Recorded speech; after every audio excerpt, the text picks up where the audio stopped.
पेटरे गोटे निआ जलू थाए जोटा साधारण लोक पाखे से निआटा न थाए तेणु से जो निआ सेटा ही कलाकार को लेखा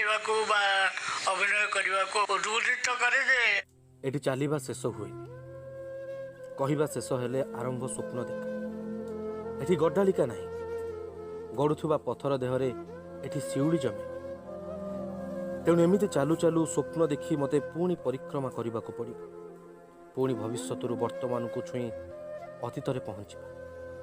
मनीष पाखे से टिके इमोशनल और सेंटिमेंट अच्छी बोली तो से मनीष नहले से केबे पशुपा रही जाता संपर्क बढ़िबा जदि बोकानी हुए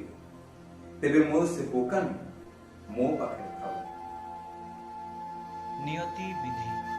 जदि मनीषर गतिपथ को नियंत्रित करुथांता तेबे कर्णकर मृत्यु परठू बोधुए जार जार परिचय धरी काहाकू ग्लानि सहिबाकू पड़ी नथांता कर्ण किंतु बड़ बोका मिछ आक्रोश से निज भाई मानू ईर्षा करथिले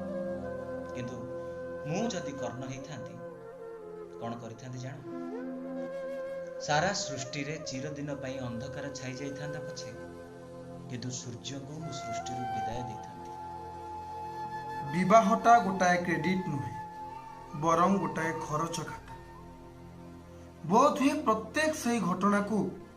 लुचेबा को चेष्टा करिथांती तमे होउछ मोर सर्वशेष सांत्वना महाकालर द्वार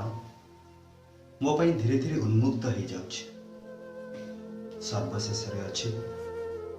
विलुप्त अंधकार एठी किछि नै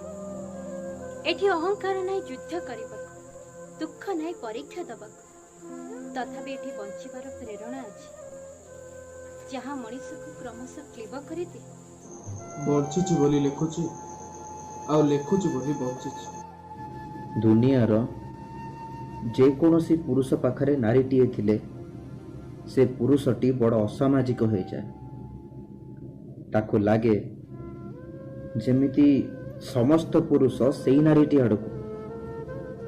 लुब्ध दृष्टि चाहि रही ओडिया नाट्य जगतर भीष्म पितामह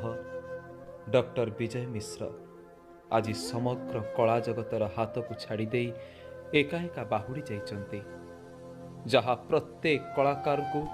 व्यक्तिगत भाव में मर्माहत करिछि किछि मंच अभिनेता मानक तरफरु से वर्षियान कलाकार को